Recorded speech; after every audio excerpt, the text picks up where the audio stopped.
Specifically বারবার নির্বাচনের যে রোডম্যাপটা দিয়েছেন আমরা অত্যন্ত খুশি হয়েছি। আপনার হাতে সময় আছে 6 মাস। আপনাকে চূড়ান্তভাবে আমরা কয়েকটা প্রস্তাবনা দিতে চাই।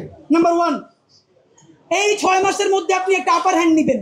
সেই আপার হ্যান্ডের চূড়ান্ত কাজ আগামী 1 সপ্তাহের মধ্যে আপনি ইন্টারিম ভেঙে দেন। এই ইন্টারিমের অনেক উপদেষ্টা এখন সামনে কেউ বিএনপির, কেউ জামাতের, কেউ এনসিপির মুখপাত্র হইয়া তাদের দলীয় এজেন্ডাগুলো আপনার সামনে রেখে বাস্তবায়ন করবে। এইটা আপনি হইতে দিয়েন না। আপনি অতি জলদি যেই নির্বাচনটা উপহার দিতে চান তার জন্য ইন্টারিম ভেঙে দেন এবং অতি দ্রুত তত্ত্বাবধায়ক সরকার ঘোষণা করেন। এই ইন্টারিম ভেঙে দিয়া আপনি প্রধান হইয়া আপনি তত্ত্বাবধায়ক সরকার ঘোষণা করেন। আগামী 6 মাস মাননীয় প্রধান উপদেষ্টা, এটা অনেক অনেক বেশি ইনাফ, মোর দ্যান ইনাফ এই দেশে পাল্টাই দেওয়ার জন্য। আপনি কিছু বিপ্লবী সিদ্ধান্ত নেন। সেই বিপ্লবী সিদ্ধান্তের মধ্যে আপনি 1 নম্বরে বলেন যে এই যদি ক্ষমতায় আসবে ওয়াদা করতে হবে 72-এর সংবিধানকে বাতিল করতে হবে। যেই 72-এর সংবিধানের মধ্য দিয়ে বাকশাল হয়েছে, বিচারিক হত্যাকাণ্ড হয়েছে, সেই সংবিধানকে নতুন সংসদে বাতিল করে জুলাইয়ের ঘোষণাপত্রের আলোকে এবং জুলাইয়ের সনদের আলোকে নতুন সংবিধান রচনা করতে হবে। নাম্বার 2, প্রতিনিধিত্বশীল স্বাধীন পুলিশ কমিশন গঠন করতে হবে। আমরা বলেছি শুধু পুলিশ কমিশন না, কারণ এই পুলিশ যদি জানে আগামীতে বিএনপি ক্ষমতায় আসবে, জামাত ক্ষমতায় আসবে, সে হোমওয়ার্ক কইরা প্রত্যেকটা কেন্দ্র দখল করে ব্যালট ভরে দিবে, কারণ সে জানে তাহলে তার পোস্টিংটা ভালো হবে। সুতরাং আমরা চাই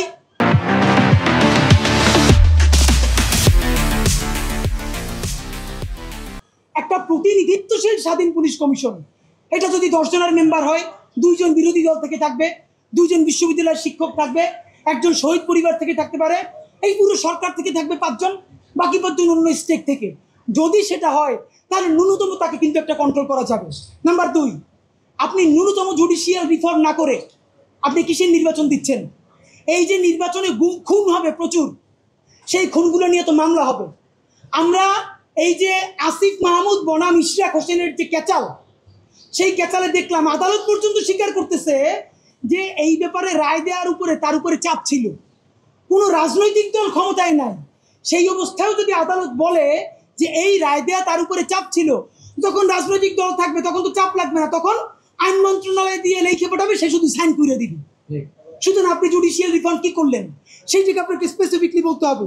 জনপ্রশাসন সংস্কার, সব কিছুতে একমাত্র বিসিএস প্রশাসন ছড়িয়ে ঘুরাবে তা হইতে পারে না। আপনি ক্ষমতার ডিসেন্ট্রালাইজেশন করেন, আপনি পুলিশকে একটু ভিন্ন করেন, আপনি অন্যান্য ক্যাডারগুলোকে আরেকটু এম্পাওয়ার করেন। এই যে জনপ্রশাসন সংস্কারের মধ্যে প্রশাসকরা নিজেদেরকে প্যারালাল রাষ্ট্র ভাবে, এই যে আপনি ন্যূনতম ভেঙে দিতে না পারলে আবার তো সে আমলাতান্ত্রিক দেশ করবে। এবং আপনাকে সর্বশেষ আমরা বলতে চাই, আগামী 6 মাস আমরা আপনার কাছে অ্যাকশন দেখতে চাই। সেই অ্যাকশনটা হলো, এখন চলে আগস্ট মাস, আগস্টের মধ্যে আপনি ইন্টারিম ভেঙে দেওয়ার চূড়ান্ত রূপরেখা প্রণয়ন করেন।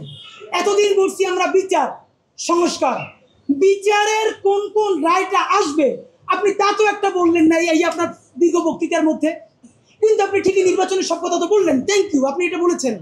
তাহলে বিচার নিয়ে আপনি এরকম বলতেছেন না কেন? নাম্বার 2, এতদিন আমরা আগে বলেছি সংস্কার, তারপরে বলেছি মৌলিক সংস্কার, না এখন মৌলিক সংস্কারও বলি না, নির্দিষ্ট 5টা সংস্কারের কথা বলেছি। আমরা পুলিশের সংস্কার চেয়েছি, আমরা জুডিশিয়াল রিফর্মের কথা বলেছি, আমরা নির্বাচন কমিশনের যে বর্তমান প্যাটার্ন এইটা ভেঙে দেওয়ার কথা বলেছি। প্লিজ, কোন সংস্কারটা কবে হবে?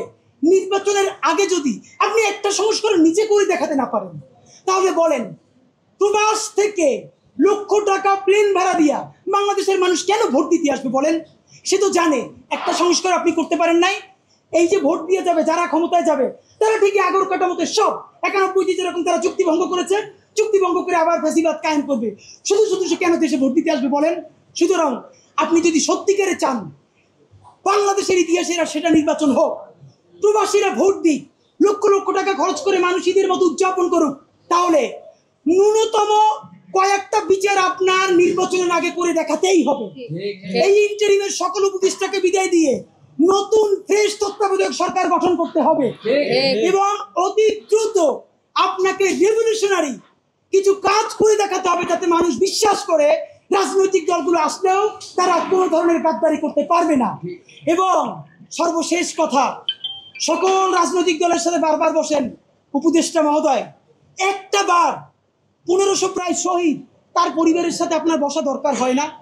এই যে এত সংস্কার করলেন, আমাদেরকে কেন তারা ফোন করে জিজ্ঞেস করে যে এগুলো সব কি তারা না কইরেই চলে যাবে? প্লিজ জুলাই সনদ ঘোষণার আগে যা যা করতেছেন সেই রাজনৈতিক দলগুলোর একদিকে সামনে রাখেন, শহীদ পরিবারগুলোর সামনে রাখেন, তারপর বলেন যে এই যে করছি একটু শহীদ পরিবারের কথার মূল্যায়ন করেন। এইটা যদি একটাও না করেন তাহলে কি করব? এই সরকার দুর্বল হয় সেটা করব না, আমরা নির্বাচনের বিরুদ্ধেও দাঁড়াবো না, তাইলে আবার বলবে আমরা গণতন্ত্র চাই না। আমরা যারা ক্ষমতাহীন কিন্তু জনতার জবানে কথা বলি, তারা এই নির্বাচন বয়কটের ডাক দিব। তখন একমাত্র যারা ক্ষমতায় এসে দুর্নীতি করবে সেই 20% মানুষ ছাড়া আপনি কোন কেন্দ্রে একটা কাক বিড়ালও খুঁজে পাবেন না। মাননীয় প্রধান উপদেষ্টা, জনতা শক্তিশালী না ক্ষমতা শক্তিশালী, আপনি যদি সেটা চ্যালেঞ্জ হিসেবে নিতে চান তাহলে কোনো সংস্কার ছাড়া নির্বাচন দিতে পারেন, কিন্তু শত শত যে লাশ তারা ফালাবে সেই দায়ও আপনার নেওয়া লাগবে। মাননীয় প্রধান উপদেষ্টা, আপনারে আমরা ভালোবাসি জুলাইয়ের জন্য, আপনি প্লিজ তাদের বন্দুক আপনার কাঁধে নিয়ে আপনি বিদায় নিয়েন না। আপনি জুলাইয়ের বন্দুকটা হাতে নেন, রাজনৈতিক দল আর্মির ডাইকে বলেন যদি আমার হেল্প করেন করেন, নইলে যা যা করছেন সব কইলে আমি বিদেশ চলে যাব। যেই বাংলাদেশ জুলাই অর্জন করছে সেই জুলাই আবার তাদের বিরুদ্ধে রক্ত দিয়া ইনশাল্লাহ ইনসাফের বাংলাদেশ করবে। এই সরকার নিজেও বলেছে যে নির্বাচনের আগে তত্ত্বাবধায়ক সরকার করবে, রাইট?